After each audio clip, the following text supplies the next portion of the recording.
Ce résumé est l'œuvre de M. Guisset. Leçon. La décolonisation en Algérie. La décolonisation de l'Algérie est un processus marqué par des inégalités sociales profondes, des mouvements nationalistes croissants et des décisions politiques critiques, notamment celles prises par Charles de Gaulle. Avant la Seconde Guerre mondiale, l'Algérie, colonie de peuplement française, est divisée en 3 départements, Alger, Oran, Constantine, est considérée comme partie intégrante du territoire français. Cette intégration est marquée par une forte inégalité sociale entre 2 communautés.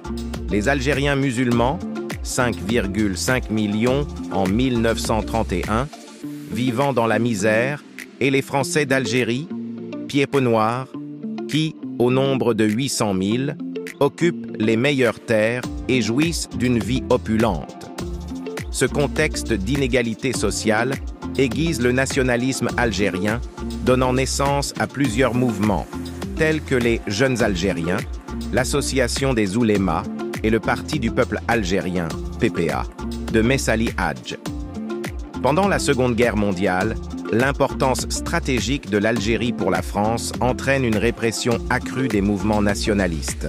En 1943, Ferhat Abbas publie le Manifeste du peuple algérien, demandant une autonomie fédérée avec la France, qui est rejetée par le Comité français de libération nationale dirigé par de Gaulle.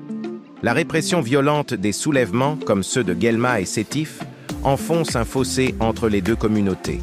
Après la guerre, le nationalisme algérien se structure en 2 grandes tendances politiques. L'Union démocratique du Manifeste algérien, UDMA, de Ferhat Abbas, prônant une république associée à la France, et le Mouvement pour le triomphe des libertés démocratiques, MTLD, de Messali Hadj, qui est plus radical. En 1954, une faction radicale du MTLD crée le Comité révolutionnaire d'unité et d'action, CRUA, qui déclenche l'insurrection armée le 1er novembre 1954, marquant le début de la guerre d'Algérie. Face à la montée en puissance de la lutte armée, la France réagit d'abord par la répression. Cependant, en 1958, la crise politique en France et la situation en Algérie mènent l'armée française à appeler Charles de Gaulle au pouvoir.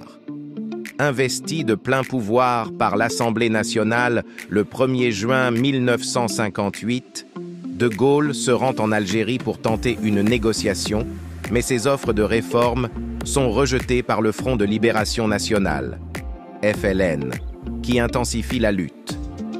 Devant l'impasse militaire et l'isolement international croissant de la France, de Gaulle change de stratégie en septembre 1959. Il propose le droit à l'autodétermination pour les Algériens, offrant 3 options: la sécession, indépendance, la francisation, intégration totale à la France, ou l'association dans le cadre d'une communauté.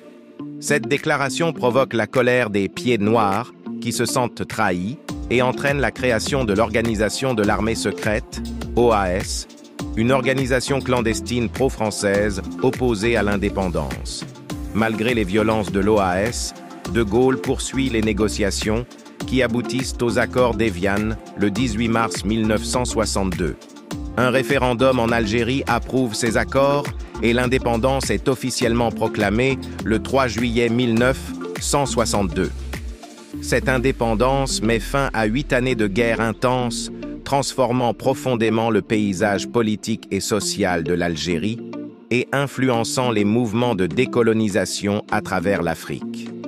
En conclusion, l'indépendance de l'Algérie résulte d'un processus complexe marqué par des inégalités sociales, des conflits politiques intenses et des décisions stratégiques cruciales prises par de Gaulle, marquant la fin d'une ère coloniale pour la France et l'émergence d'un nouvel État souverain.